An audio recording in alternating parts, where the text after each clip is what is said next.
Former prisoners, I'm told today, are estimated to be responsible for 1 in 5 of all recorded crimes. 20% of recorded crime is the doings of former prisoners. So, if we want former prisoners to be rehabilitated and to go back on the straight and narrow when they come out from spending time at Her Majesty's pleasure, one of the things they need is a bank account. Because if they can't get a bank account, they can't get accommodation and they can't get a stable job. But it's difficult to get one. In a moment, you'll meet Christopher Stacey, who is from an organisation called Unlock, who is campaigning to help prisoners get themselves a bank account. Basic at breakfast sounds like this. Despite being in the north, Lytham St Anne's, it is the law that you pronounce it Lytham St Arms. Well, they've got a bit grumpy because a supermarket for common people have applied for permission to open a cut-price superstore, and the people at Lytham St Arms say that it will lower the tone. We don't have poor people in Lytham St Arms, we only have posh people. Well, no, you don't. What you have is 10 bob millionaires who've got nothing but debt, pretending they're rich. Fur coat and no knickers and some. Greater Manchester wakes up to Basic at breakfast. Tomorrow morning from 6. At BBC Radio Manchester. And you thought I went off on one occasionally. Blimey. Yes, this is BBC Radio Manchester. Alan, proper legend, I have to tell you. Proper legend. Let's talk about prisoners then. They come out of spending time at Her Majesty's pleasure. Whether you agree that prison is a place for rehabilitating offenders, or some would argue it's a place where they learn how to be better criminals, that's a debate for a different day. If we are going to get them back on the straight and narrow, they need accommodation and they need a stable job. I'm sure you would agree with that. Neither of which I'm told you can get without a bank account. Trouble is, if you're a former prisoner, you can get, or you find it difficult to get a bank account. As I said, Christopher Stacey is from Unlock. Christopher, good afternoon. Good afternoon, Andy. Briefly, what is Unlock, Christopher? Who are you and what do you do? Unlock is an independent charity. We're the National Association of Reformed Offenders. We're a very small charity based down in Kent, but we're a national organisation. We're also a membership organisation, so our members are reformed offenders, people who are trying to get on with their lives. So the issues that we work on, the issues that we campaign and lobby on and develop projects for are for reformed offenders who are struggling for whatever reason. Okay, and on the issue of bank accounts, what hurdle is in the way of a prisoner walking out of prison? What stops him or her getting a bank account? There's a number of issues. One of the main issues is identification.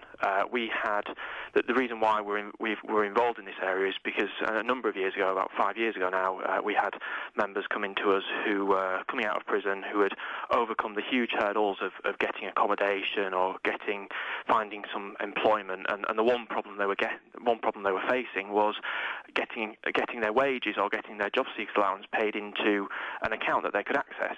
We had people losing jobs that they'd built up to not being able to get their wages paid into. So that's why we've been involved in this area. Well, so when the prisoner goes to the bank and says, because I thought I had it the other way around, it's difficult to get the job or the accommodation without the bank account. You're telling me it's the other way around, which is fine. I've got a job, I've got accommodation. Please, can I have a bank account? Why do the banks say no, Christopher? Is it just because they're former offenders? Well, the problem starts earlier on whilst they're in prison. I mean, it's certainly not easy to find accommodation, and certainly not easy to get a job. But once you've managed that, it's one of the most difficult things to do, and it sounds then quite simple to then go and get a bank account. But when coming out of prison, you find that a lot of people don't have any formal forms of identification. They've maybe been in prison for a number of years. Their driving licence has expired or is against a wrong address. A lot of people don't have standard forms of identification whilst in prison, and coming out of prison can be quite a disorientating period of time after quite a calm period of fixed address whilst being in prison. People can go out and not have any fixed address. So we looked at this a number of years ago and looked to try to solve the problem earlier on whilst people were in prison for when they're released, so that they can come out, they've got a bank account sorted, so that they can get their wages if they're fortunate enough to have a job, or they can get their job seekers allowance, and they can also start saving pre-release. I mean, so you can get the bank account while you're inside, because if anybody knows who you are, I would have thought it is the governor of the prison in which you are incarcerated at the time, so they could establish who you are and give you the credibility that you need to get the bank. And have you enjoyed much success with your campaign, Christopher? We are getting there. We've made a lot of progress since we started. The point that you make around identity and whilst people are in prison is absolutely right. As a country, we can safely say that the people that we have in prison are this person. They've been processed through the police system, the courts, and they're now held at Her Majesty's pleasure.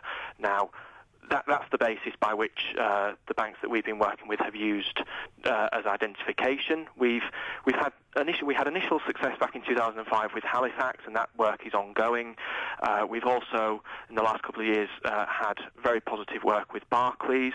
They've agreed to expand what was a pilot process for them in 3 prisons to a full region of prisons, which encompasses 14 prisons, and we're at the stage now where we're trying to engage the other banks. We've had many discussions with them as to engaging them in the area of access to banking for prisoners pre-release, so that people who are wanting to change their lives, who are wanting to get back on with their lives, can have the opportunity to do so. Christopher, thanks very much indeed for your time, and more power to you, because, as I say, if we are going to rehabilitate offenders and make sure that they remain former offenders and not current offenders, they're going to need a bank account, clearly. Otherwise, they're going to try and secure their finances in other means that we don't perhaps recognise as being particularly wonderful. Christopher Stacey, Information and Advice Manager for Unlock.